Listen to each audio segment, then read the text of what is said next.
Hi all, ಇವತ್ತಿನ ಸ್ನ್ಯಾಕ್ಗೆ ನಾನು ಬಜ್ಜಿ ಮಾಡ್ತಾಯಿದ್ದೀನಿ. ಅದಕ್ಕೆ ನಾನು ಕಡಲೆ ಹಿಟ್ಟು, ನೀರು, ಹಾಗೆ ಉಪ್ಪು, ಜೀರಿಗೆ, ಸೋಡಾ ಮತ್ತು ಅಜವಾನ ತೊಗೊಂಡು ಕಲಿಸ್ಕೊಂಡು ಇಟ್ಕೊತಾ ಇದ್ದೀನಿ. ಒಂದು ಕಡೆ ಇಟ್ಟಿದ್ದೀನಿ. ಅದಾದಮೇಲೆ ಈ ದಪ್ಪ ಮೆಣಸಿನ್ಕಾಯಿ ಬರುತ್ತೆ ನೋಡಿ, ಅದನ್ನು ಚೆನ್ನಾಗಿ ವಾಶ್ ಮಾಡಿಬಿಟ್ಟು ಅದನ್ನು ನಡುವೆ ಸೀಳಿ ಕಟ್ ಮಾಡಿ ಅದ್ರ ಒಳಗೆ ಇರೋದೆಲ್ಲ ತೆಗೆದು ಒಂದು ಕಡೆ ಇಡ್ತಾಯಿದ್ದೀನಿ. ಅದಾದಮೇಲೆ ಈ ಹಿಟ್ಟಲ್ಲಿ ಅದ್ದಿ ಎಣ್ಣೆಯಲ್ಲಿ ಬಿಡಬೇಕು, ಡೀಪ್ ಫ್ರೈ ಮಾಡಬೇಕು. ನಾನು ಮೀಡಿಯಮ್ ಟು ಲೋ ಫ್ಲೇಮಲ್ಲಿ ಇಟ್ಕೊಂಡಿರ್ತೀನಿ, ಅಥವಾ ತೆಗಿಬೇಕಾದ್ರೆ ಮಾತ್ರ ಹೈ ಫ್ಲೇಮಲ್ಲಿ ಇಟ್ಟಿರ್ತೀನಿ, ಎಣ್ಣೆ ಜಾಸ್ತಿ ಹಿಡಿಯೋದಿಲ್ಲ ಅಂತ ಹೇಳಿ. ತುಂಬ ಟೇಸ್ಟಿಯಾಗಿರುತ್ತೆ. ಇನ್ನೂ ಇದು ಸ್ಟಫಿಂಗ್ ಮಾಡಿದ್ರೂ ಇನ್ನೂ ತುಂಬ ಚೆನ್ನಾಗಿರುತ್ತೆ. ಸೊ ನಾನು ಈ ಮೆಣಸಿನ್ಕಾಯಿದು ಫಸ್ಟ್ ಟೈಮ್ ಮಾಡಿದ್ದು. ನಾರ್ಮಲ್ಲಾಗಿ ನಾನು ಯೂಸ್ವಲಿ ಚಿಕ್ಕ ಮೆಣಸಿನ್ಕಾಯಿ ಬರುತ್ತಲ್ವ, ಅದೇ ಬಜ್ಜಿ ಮಾಡ್ತಾಯಿದ್ದೆ.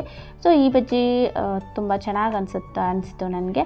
ಹಾಗಾಗಿ ನೀವು ಕೂಡ ಟ್ರೈ ಮಾಡಿ. ಸೊ ಈ ರೆಸಿಪಿ ನಿಮಗೆ ಇಷ್ಟ ಆದರೆ ಪ್ಲೀಸ್ ಲೈಕ್ ಮಾಡಿ, ಕಮೆಂಟ್ ಮಾಡಿ, ಹಾಗೆ ಸಬ್ಸ್ಕ್ರೈಬ್ ಮಾಡಿ. Thank you for watching. Bye.